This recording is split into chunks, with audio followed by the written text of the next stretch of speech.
आपका स्वागत है मिस्टिकल चर्चा में। आज हम बात करेंगे कि हिंदू धर्म कितना महान है।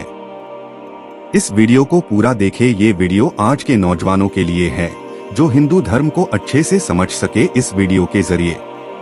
तो शुरू करते हैं मिस्टिकल चर्चा। हमारे भारत में रोज सुबह लोग मंदिरों में जाते हुए देखे जा सकते हैं। लोगों का मानना है कि मंदिरों में जाने से उनकी मन की मुराद पूरी होती है।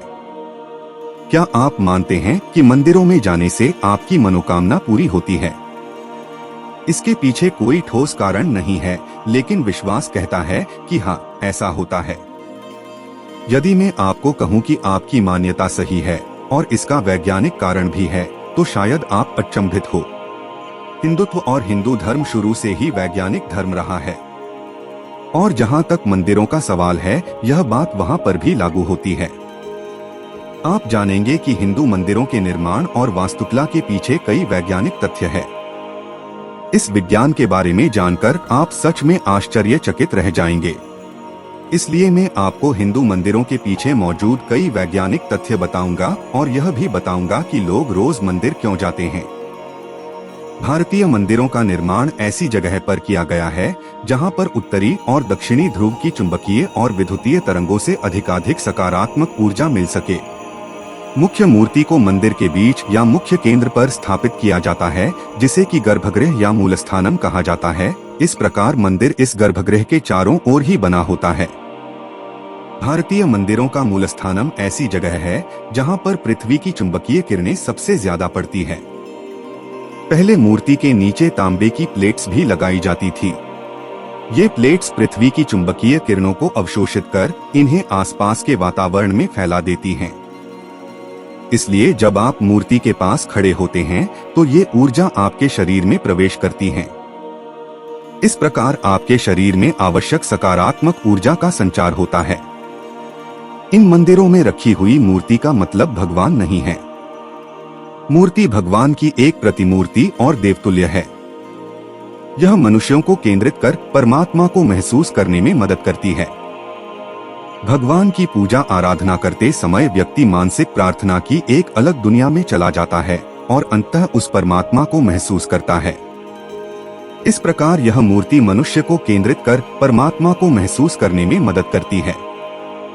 हिंदू धर्म में मंदिरों में पूजा के बाद हम कम से कम 3 बार मूर्ति के चारों ओर घूमते हैं, जिसे कि परिक्रमा या प्रदक्षिणा कहा जाता है। चूंकि मूर्ति में सकारात्मक ऊर्जा भरी हुई है और जो भी इसके नजदीक आता है यह उसे ऊर्जा प्रदान करती है।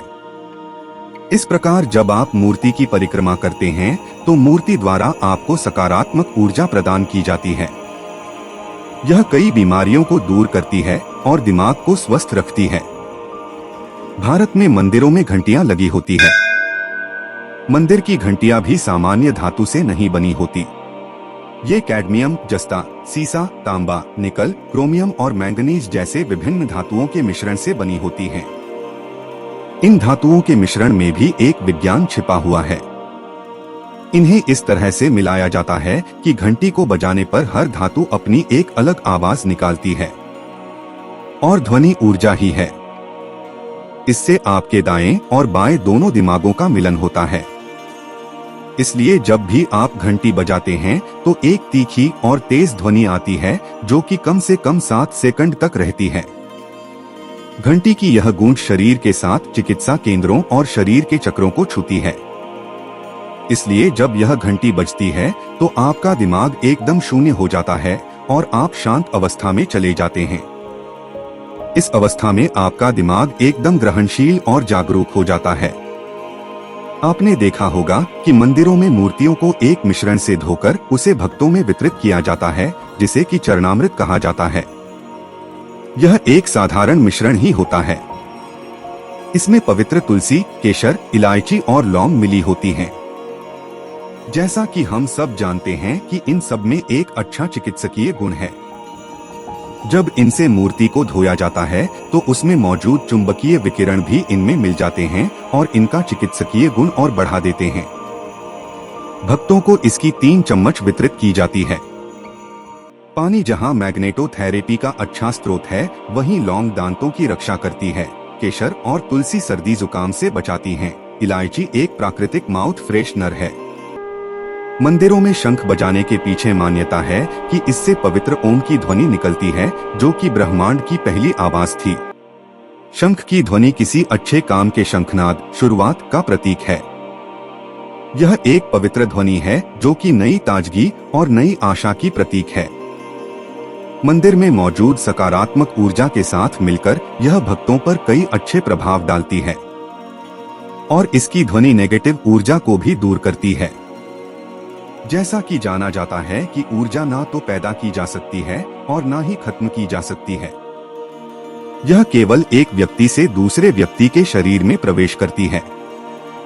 मंदिर हमारे लिए यही करते हैं। ये पृथ्वी की सकारात्मक ऊर्जा को लेकर विभिन्न माध्यमों से हमारे शरीर में प्रवेश कराते हैं। इसलिए आप दिन में जो ऊर्जा खो देते हैं उसकी प्राप्ति मंदिर में जाकर की जा सकती है।